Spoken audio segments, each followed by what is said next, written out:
Chucky. And I'm your friend to the end. Heidi fucking ho. Ha, ha, ha.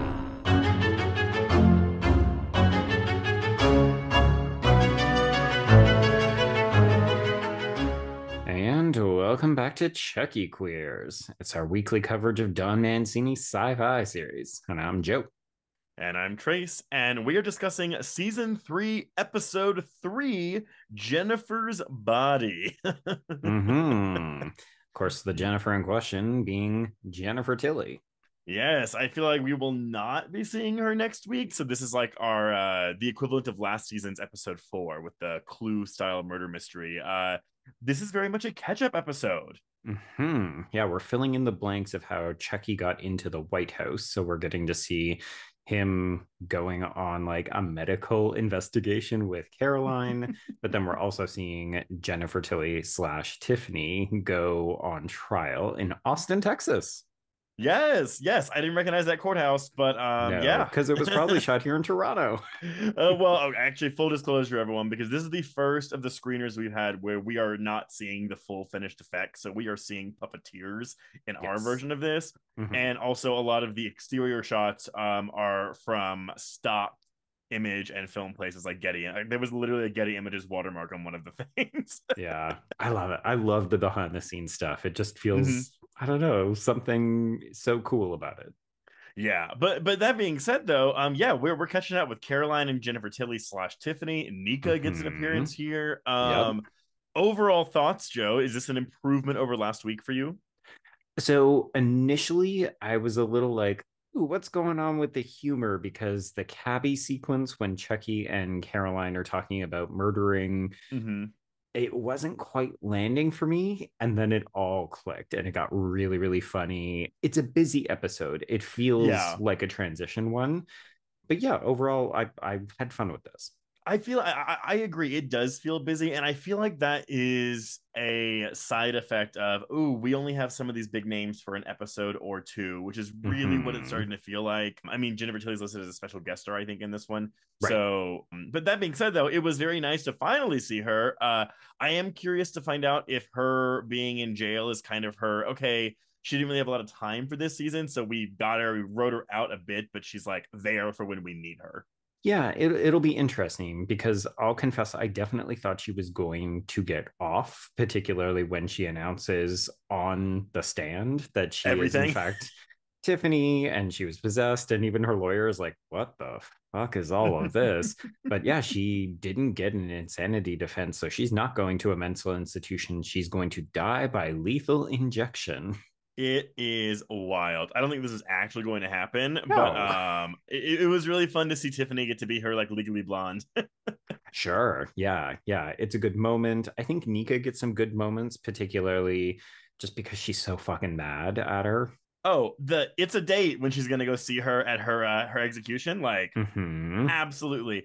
What about Caroline? Because I remember last season we ended kind of worried about actress Karina Batrick and how she was going to be able to handle kind of the darker material of what they were leading into. Yeah. I actually think she was pretty good in this episode. I think so too. Yeah, she's managed to find a good, I was going to say a good tension. She's managed to find a good balance. Yes, thank you. Between very childlike and innocent, and also, barely reacting to seeing a cab driver get an umbrella shoved completely down his throat. I mean, we should say the cab driver is also SNL's Kenan Thompson. So like it's definitely like a cameo stunt casting kill. That kill was fantastic though. Like we're still like having a one standout kill scene in every episode this season. Truly. Yes. And that was impressive. I will say the other sad thing about not getting to see the finished effects is that the Andy dream sequence where we see him get brutally stabbed like a bajillion times. I don't think we saw the full effect. No, but we do see a dummy head, which I did appreciate that we're not just doing CGI. But I'm still not a fan of these stupid fake out dream kill things. It's cool to see. It gives Andy something to do, even though he's not actually a character like in this episode. Like we haven't seen Andy so far in real life this season. But hey, you know what? It's nice to see Alex Vincent come back. Sure. And it was interesting because once again, the creative team threw us a gentle bone by having Andy be talking to Kyle on the phone. So that's confirmation. Yes. Of course, she's not actually dead. Yes. Yeah. I did expect Kyle to be dead. Sure. But you never know in this world. Like sometimes we actually do kill people and they stay dead. Yeah, no, I just like you know what, the day that Mancini brings in De Silva from Child's Play 3 might be the day that we kill off Kyle, but I'll Right. wait until we see it. Yeah, that day has not come yet. No, it has not come. We did have more involvement with the kids this episode. I was expecting this to be just like Jennifer Tilly, Yeah. Chucky, and Caroline. So I was happy that we got to see what essentially amounted to flashbacks of them testifying at Tiffany's trial, and a fun little nod to how quote unquote grating her voice is. How grating her voice is and how ridiculous her fashion sense is. I did also love the image of Jennifer Tilly wearing heels in jail when Lexi goes to visit her. And I'm sure this might, because I think we have like a stock sound effect for this, but whenever Nika's on the stand, she's like, and she made me watch Liar Liar over and over again. But there's this like Foley effect from the audience. It's like, yeah. Even Jennifer Tilly's lawyer is like, oh, I'm sure that must have been very hard for you. And as a big Liar Liar fan, I take issue with that, but whatever, it's still fun. Here's the thing, you have to know that Jennifer Tilly signed off on that with Don Mancini, so I'm sure. Absolutely. I mean, like that goes all the way back to Seed of Chucky when we're directly just making fun of Jennifer Tilly. What do we think then about the reasoning for Chucky having to be in the White House? Yes. Okay. So we get confirmation that he is, in fact, not just the last one, but that he is aging in his doll form. Again, we missed out on the opportunities to see the crow's feet and the withered hands on the Chucky doll. But basically, we learned that he has fallen out of favor with Damballa. So he must ritualistically sacrifice 6 people, and he needs to do it in a very dark, evil place. I did love the fact that he goes to Amityville. And that is not enough. Also, you're leaving out the most important fact, though. The reason that Damballa is pissed off at him is because Catholicism got in the way. Because of the attempted exorcism on Chucky last season, that's what pisses off Damballa. That's why he can't like just hop into another body. Which I love that he tries to hop into Caroline's body, and she's like, "I've already read this book. Like, I could have told you that wasn't gonna work." You could have just asked me. I'm curious, what do you think of this idea of Damballism as a religion? This to me is so classic Chucky, where it's just like, yeah, it used to just be a necklace, and now it's a whole-on religion with a deity that we need to appease. It's it's been a while since I've seen the first Child's Play, but he has the black man who like knows about the voodoo. It seemed like it was more of a general voodoo thing, and maybe that's progress over like the past 30 years. Like, we're delving. So. I don't think it's real, but like we're just delving into a new religion. Honestly, I liked this, if only because it seemed like a natural progression of this story. I mean, look, we can only do the whole like Ade Due Damballa thing so many fucking times, which we have done it a lot of times. Quite a few times. Yeah. I mean, I thought it was, a fun way to modernize this, to move away from the traditional notions of voodoo, which of course have real life practice. But even stuff like it gets us a weird Beetlejuice-esque moment where we have to go see a doctor who treats presumably supernatural related phenomenon. I was fully expecting the doctor to be like some kind of stunt casting cameo. So I was a little bummed that he wasn't. I like this easy breezy way of like, yep, this is the rules. This is what you got to do. Like, we're not thinking anything of this. I did also love Chucky calling himself a Dambolic. So silly. Yeah, just everything to do with this sequence was just like, oh, okay, what are we doing? I love it. But there's I want more in this world, though. Like, I want to see more of these people and these wackos come out. Yeah, the woman who's like, oh, you forget one little sacrifice and it all goes to hell, and then she looks over at the guy and he's like, what's in the box? Yeah, it's like some creature we don't know.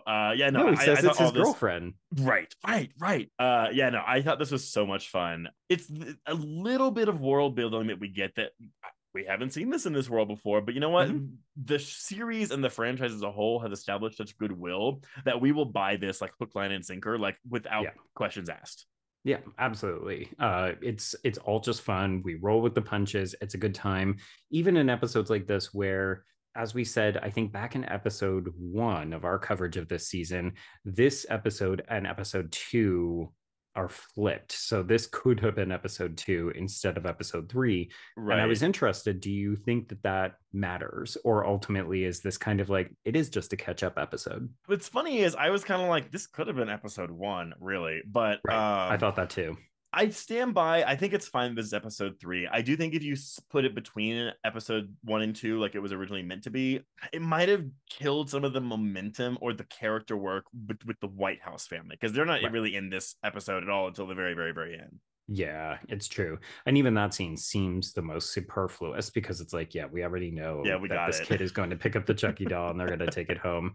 Even, you know, seeing Chucky go through the metal detector and have the guard be like, oh, it's so lifelike. Just like, okay. The bones, all the bones. That was so good. But yeah, no. And so, I mean, I imagine next week is the mid-season finale. So I imagine we're going to be the Halloween party at the White House. Odds on who's going to die? It's a question mark. So Chucky has to kill 6 people. He's killed 3, but clearly he is hoping to finish off the 6 with Devin, Jake, and Lexi. So I have to assume it's not going to work out for him. So maybe we'll only get 1 or 2 deaths, but I wouldn't be surprised if we lose 1 of the first family. So I was going to say the exact same thing. I feel like it's Devin Sawa. I don't think we're going to kill one of these kids yet, although maybe we will kill the older brother. Mm-hmm. I really hope we don't kill the first lady. I love how we've developed such an affinity for her. I just like her so much. Even like actress aside, like I do like the character. Sure. Yeah. I'll be curious to see whether we get rid of one of them. It seems like it's the most obvious, but I would argue that we could also kill the, what is it, second in command? No, vice president. There we go. The actual vice president. Maybe. I mean, he's already killed 3 people. He's killed the Secret Service agent. He's killed the woman with the letter opener. Mm-hmm. And he's killed Mrs. What's-Her-Face, this guardian. Who at least does come back in this episode for like a hot second during that courtroom scene. Yep, she is there. Maybe that's why they were going to switch them too, so that way she's like out of the show after her death. Anyway, I know we were worried about it being like, oh, is it going to feel like we just end the season like because of the strikes? It does seem like this will serve as a good like mid-season finale like type of thing. Yeah, I'm interested to see if we'll get an actual cliffhanger out of this too. Oh, I think we will. But I mean, I guess we'll find out next week at the mid-season finale. So yeah, everyone, let us know your thoughts. What did you think of Jennifer's body? Did Jennifer Tilly give you everything you were hoping for in her big return to the season? But yeah, until next week, we can cross out Jennifer's body. Indeed. And cross out Chucky queers.